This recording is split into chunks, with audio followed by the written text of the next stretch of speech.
Hello, praise the Lord.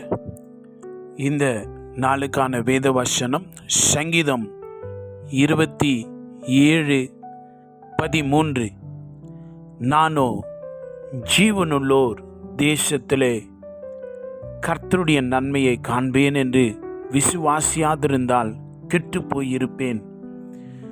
எனக்கு அன்பான தேவனுடைய பிள்ளைகளே, நமக்கு நன்மையை காண்பிப்பவன் யார்? இந்த உலகத்தில் நன்மையை காணக்கூடுமோ? நமக்கு நன்மை செய்பவர்கள் யார்?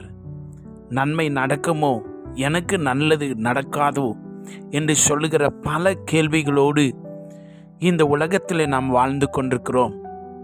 ஆனால் கர்த்தருடைய வார்த்தை சொல்லுகிறதை பார்க்க வேண்டும்.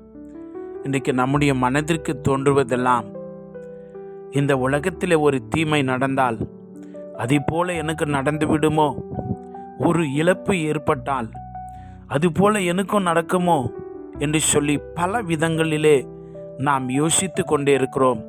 ஆனால் நாம் சொல்ல வேண்டும், எனக்கு நன்மை நடக்காத ஒரு சூழ்நிலையிலும் இயேசு எனக்கு நன்மையானதை கொண்டு வருகிறார் என்று சொல்லி நாம் சொல்ல வேண்டும். I am going to see the goodness of the Lord. நான் தேவனுடைய நன்மையை காணப்போகிறேன் என்று உறுதியாய் சொல்ல வேண்டும். தேவனுக்கு சூழ்நிலை அதுக்கு சாதகமாய் இருக்க வேண்டும் என்று அல்ல. அவர் எப்பொழுதும் நன்மை செய்யக்கூடியவர். அது அவருடைய குணமாய் இருக்கிறது. That is his proven character. அவர் தன்னை நிரூபித்து காண்பித்து இருக்கிறார். வேதம் சொல்லுகிறது, தேவனிடத்தில் அன்பு கூறுவர்களுக்கு சகலமும் நன்மைக்கேதுவாய் நடக்கிறது என்று சொல்ல வேண்டும். இன்றைக்கு நான் நன்மையை காண்பேன். I will see the goodness of the Lord even today. நாளைக்கு நான் நன்மையை காண்பேன். எனக்கு தேவன் எல்லாவற்றையும் தீமையானவைகளை கூட நன்மையாய் எனக்கு மாற்றுகிறார். நான் தேவனுடைய நன்மையை காண்பேன் என்று சொல்லி நாம் விசுவாசிக்க வேண்டும்.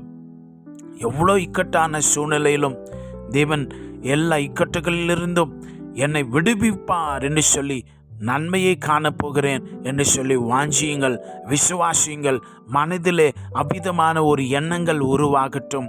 நாம் கஷ்டமான எண்ணங்களையோ, கஷ்டமான வார்த்தைகளையோ, இழப்பின் வார்த்தைகளையோ, போராட்டத்தின் வார்த்தைகளை சொல்லாமல், தேவன் எனக்கு நன்மை செய்கிறார், அந்த நன்மையை பெற்றுக்கொள்ளுகிறேன், அந்த நன்மையை காணப்போகிறேன், கர்த்தர் எனக்கு நன்மையானவைகளே செய்கிறார் என்று நாம் சொல்ல வேண்டும், அறிக்கை செய்ய வேண்டும். நாகும் 1:7 வாசிக்கிற பொழுது, கர்த்தர் நல்லவர், இக்கட்டு நாளிலே அரணான கோட்டை, தம்மை நம்புகிறவர்களை அறிந்திருக்கிறார் என்று வாசிக்கிறோம். ஆமா, அன்பான பிள்ளைகளே, அவர் நல்லவர். உங்களுக்கு நன்மையை செய்து கொண்டே இருப்பார். கர்த்தர் நமக்கு பெரிய காரியங்களை செய்வார், பெரிய பெரிய நன்மைகளை செய்வார். அந்த நன்மைகளை எதிர்பாருங்கள், சொல்லுங்கள், கர்த்தருடைய நன்மை என்று வாழ்விலே காண்பேன். தீமையை அல்ல, இழப்புகளை அல்ல, நஷ்டத்தை அல்ல, நான் கர்த்தருடைய நன்மையை பார்த்து கொண்டே இருப்பேன். தேவன் இந்த வார்த்தைகளினாலே உங்களை ஆசீர்வதிப்பாராக. நாம் ஜெபிக்கலாம். பரலோகத்தின் பிதாவே, எங்களுக்கு நன்மையை காட்டும்படியாய் இந்த பூமிக்கு இறங்கி வந்த தேவனே, மை ஸ்தோத்திரிக்கிறோம்.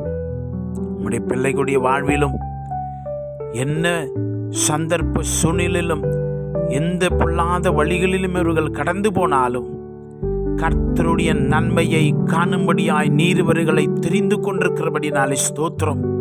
நம்பிக்கையற்ற சூழ்நிலையிலும் நீர் நன்மை செய்கிற தேவனாய் இருக்கிறதுக்காய் ஸ்தோத்திரம் ராஜா.